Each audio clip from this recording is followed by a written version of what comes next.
তো অলরেডি এইখানে দেখেন ও ডিম দিয়ে বসে আছে। এর থেকে হচ্ছে বাচ্চা ফুটাবো। দেখেন কতগুলো ডিম পাচ্ছে, 4, 8, 8 হচ্ছে 12, 12 হচ্ছে 16। আর দেশি মুরগি হিসাবে 16টা ডিম অনেক। তো এখন আবার গুনি 4, 8, 8 হচ্ছে 12, 12 হচ্ছে 16। তো 16টা থেকে সবগুলো যেহেতু শীতের সিজন, তো সবগুলো মানে তা দিতে গেলে ওম দিতে গেলে আপনার হবে না।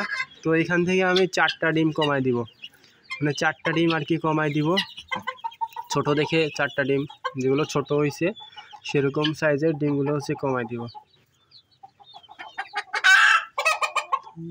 3 আর একটা ডিম কমাই দিই, 4।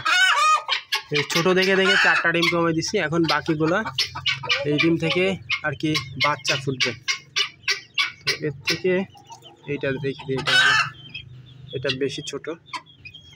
তো এই 16 ডিমের মধ্যে আমি হচ্ছে 4টা ডিম আলাদা করে ফেললাম, কারণ যাতে তাটা ঠিক করে দিতে পারে। এবং এখানে একটা মোরগ রাখা আছে, ফার্মি মোরগ, এটা এখন আলাদা করে দিব, যেহেতু ও এখন ডিম ফোটানোর জন্য বসবে ওই মুরগিটা। তো এই মুহূর্তে আমার মোরগের দরকার নাই, মোরগটা এখন আমি বের করে দিব। অ্যান্ড এইখানে আগের পত্তন বলতে আগের ধাপের কিছু বাচ্চা আছে, যেটা এই মুরগিরই বাচ্চা। এগুলো অনেক বড় হয়ে গেছে, আশা করছি খুব দ্রুতই বড় হয়ে যাবে। তো এখানে আমার আরও বিভিন্ন জাতের মুরগি আছে, যেগুলো টাইগার মুরগি। এটা হচ্ছে মোরগটার আকারও অনেক ভালো হয়েছে। এবং এইখানে দেখতে পাচ্ছেন আমার আরও বিভিন্ন জাতের খাসি মুরগি, দেশি মুরগি এবং তিতির আছে, ফার্মি মুরগি আছে।